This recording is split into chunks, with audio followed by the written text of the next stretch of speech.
Hi hello வாங்க நம்ம இன்றைக்கி வீடியோக்குள்ளே போகலாம். இது என்னென்னு பார்த்தீங்கன்னா, பேபிக்கு ரொம்பவே யூஸ் ஆகக்கூடிய ஒரு பொருள் தாங்க. பேபி நெயில் ட்ரிம்மர் தான். இதில் அந்த கலர் கலராக கொடுத்துருக்காங்க பார்த்தீங்களா, இதில் என்ன கொடுத்துருக்காங்கன்னா, இப்போ ஃபஸ்ட் உள்ள கலர் 0 to 3 மந்த்து பேபி வரைக்கும் யூஸ் பண்ணிக்கலாம். அப்போ செகண்ட் கலர் 4 to 11 மந்த் வரைக்கும் யூஸ் பண்ணிக்கலாம். அப்படின்ற மாதிரி எந்த மந்த்லேருந்து எந்த மந்த் வரைக்கும் யூஸ் பண்ணிக்கலாம் அப்படின்றது தான் கொடுத்துருக்குறாங்க. சரி வாங்க நம்ம ப்ராடக்ட் ஓப்பன் பண்ணி பார்க்கலாம். இந்த வீடியோ ஸ்கிப் பண்ணாமல் பாருங்கள், அப்போ தான் நான் என்ன சொல்லியிருக்கேன்றது உங்களுக்கு புரியும். இப்போ அந்த சார்ட்லேயுமே அதே தான் கொடுத்துருக்குறாங்க. இந்த மந்த்லேருந்து இந்த மந்த் வரைக்கும் இந்த கலர் யூஸ் பண்ணிக்கோங்க அப்படின்னு சொல்லிட்டு. அப்புறம் நம்ம ட்ரிம் பண்ணதுக்கப்புறம் நெயில் பாலிஷ் பண்ணுறதுக்கு ஒரு கலர் கொடுத்துருக்குறாங்க. சரி வாங்க நம்ம ப்ராடக்ட் ஓப்பன் பண்ணி பார்க்கலாம். பாருங்கள், நம்ம அந்த பாக்ஸில் பார்த்தோம் பார்த்தீங்களா, அதே மாதிரி தான் கலர் கலராக இருக்குது எல்லாமுமே. இதில் வந்துட்டு அதில் எந்த மந்த்லேருந்து எந்த மந்த் வரைக்கும் என்ன கலர் யூஸ் பண்ண சொல்லியிருக்காங்களோ அதை யூஸ் பண்ணி குழந்தைக்கு அழகாகவே நெயில் ட்ரிம் பண்ணிக்கலாம்.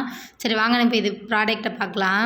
இது பார்த்திங்கன்னா எவ்வளோ லெவல் வேணுமோ அந்த மாதிரி வச்சுக்கலாம். கம்மியாக வேணுன்னா கீழே வச்சுக்கலாம், அதிகமாக வேணுன்னா மேலே மாற்றி வச்சுக்கலாம்.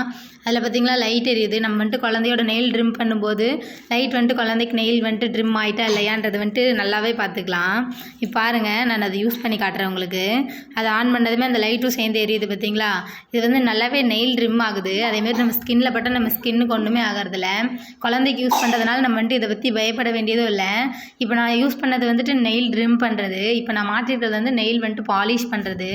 இதுவுமே அதே மாதிரி தாங்க. ஸ்கின்னில் பட்டால் நமக்கு ஒன்றுமே ஆகிறதில்ல. குழந்தைக்குன்றப்ப நம்ம பயப்படாமல் தைரியமாகவே யூஸ் பண்ணிக்கலாம்.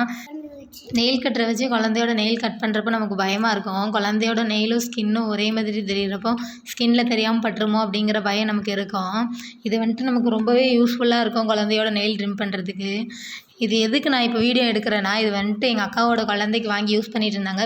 பாப்பாவுக்கு இதையை வச்சு நெயில் ட்ரிம் பண்ணி விட்டுட்டு இருந்தாங்கங்க. அதையை பார்த்துட்டு என் பையன் அடம்பிடிக்க ஆரம்பிச்சிட்டான். எனக்கும் அதையை வச்சு நெயில் கட் பண்ணி விடுங்க அப்படின்னு சொல்லிட்டு, சரி நம்மளும் வாங்கி ட்ரிம் பண்ணி பார்க்கலான்ட்டு எங்கள் அக்காக்கிட்டே கொஞ்சம் கொடுன்னு சொல்லி வாங்கி தம்பி அப்படியே உட்கார வச்சு நெயில் ட்ரிம் பண்ணி பார்த்தா ரொம்ப அழகாகவே நெயில் ட்ரிம் பண்ணுதுங்க. இப்போயுமே தம்பிக்கு நெயில் கட்டரை வச்சு நெயில் வெட்டணுன்னா எனக்கு கொஞ்சம் பயம்தான். தம்பிக்கு எங்கள் கையில் பட்டுருமோ அப்படின்னு சொல்லிட்டு இதை வச்சு ட்ரிம் பண்ணும்போது நமக்கு வேலையும் ரொம்ப ஈஸியாக முடிஞ்சிருது. அதேமாதிரி காலில் நகம் ட்ரிம் பண்ணி பார்க்கலான்னு பார்த்தா அதுவும் ரொம்ப நல்லாவே ட்ரிம் பண்ணுது. இதை ட்ரிம் பண்ணி முடிச்சுட்டு அதில் பாலிஷ் பண்ணுறதுக்கு இருக்குது. அதை எடுத்து பாலிஷ் பண்ணி விட்டுட்டோம்னா திரும்ப நம்ம மேலே படுறப்போ நமக்கு அது வந்து கீறிக்காது. அந்த மாதிரி நல்லாவே இருக்குது ப்ராடக்ட்டு. எல்லாமே ஆன்லைன்லேயே கிடைக்குதுங்க. நீங்கள் போய் சர்ச் பண்ணி பாருங்கள், பேபி நெயில் ட்ரிம்மர்ன்ட்டு. குழந்தைக்கு வாங்கி யூஸ் பண்ணிக்கோங்க. அதுவும் ஃபஸ்ட் பேபியெல்லாம் இருந்துச்சுன்னா எல்லாருக்குமே கொஞ்சம் பயமாக தான் இருக்கும் நெயில் கட் பண்ணுறதுக்கு. இதை வச்சு ஆனால் குழந்தையோட நெயிலை ரொம்ப ஈஸியாக சீக்கிரமாக கட் பண்ணிடலாம். எல்லாமே யூஸ் பண்ணி பாருங்கள். ஹெல்ப் பண்ணுங்கள், கமெண்ட் பண்ணுங்கள். வீடியோவை உங்கள் ஃப்ரெண்ட்ஸ் அண்ட் ஃபேமிலிஸ்க்கு ஷேர் பண்ணுங்கள்.